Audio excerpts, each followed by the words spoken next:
Hi and welcome. Let's look at the effect of sickle cell disease on growth and development. Sickle cell disease is a chronic hemolytic anemia characterized by recurrent vaso-occlusive crisis and multi-system complications. Because of the chronic anemia, hypoxia, and increased metabolic demand, children with sickle cell disease commonly exhibit delayed growth and puberty compared to their peers. For normal growth, the body needs adequate oxygen and nutrients, normal endocrine function, proper bone development, stable metabolism, and energy balance. Sickle cell disease disrupts all these factors in different ways. So we'll move to why growth is affected in sickle cell disease. First, it is due to chronic anemia and tissue hypoxia. Continuous destruction of red cells, that's hemolysis, leads to low hemoglobin and oxygen delivery. The body prioritizes oxygen supply to vital organs such as the heart and brain at the expense of growth tissues such as bones and muscles. This results into slowed growth velocity and delayed physical development. Next is increased metabolic demand. Because of chronic hemolysis and frequent bone marrow hyperactivity, the body uses more energy for erythropoiesis, that's red blood cell production. This increased metabolic demand diverts nutrients and calories away from growth and weight gain. Next is nutritional deficiencies.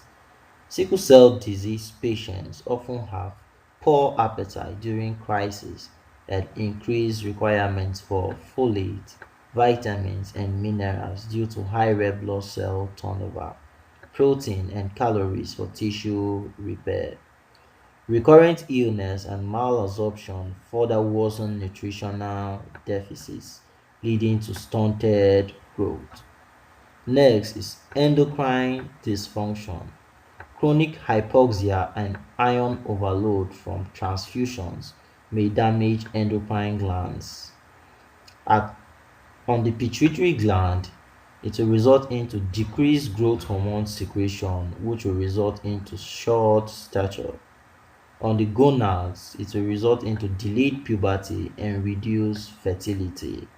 On the thyroid and pancreas, may develop functional impairment resulting into affecting metabolism. Next is bone and skeletal abnormalities. First is marrow hyperplasia. Due to constant red blood cell production, this would cause bone expansion, especially in skull and facial bones, known as crew-cut skull. Repeated bone infarction from vaso-occlusion causes growth plate damage, osteonecrosis, and shortened long bones. This will result into skeletal deformities and reduced height. Next is recurrent illnesses and hospitalization. Frequent pain crises, infections, and hospital stay interrupt normal activity, nutrition, and schooling, indirectly affecting growth and psychosocial development. In summary, growth failure in sickle cell disease results from chronic anemia, hypoxia, nutritional deficits, and endocrine dysfunction. This leads to short stature, delayed puberty, and skeletal deformities.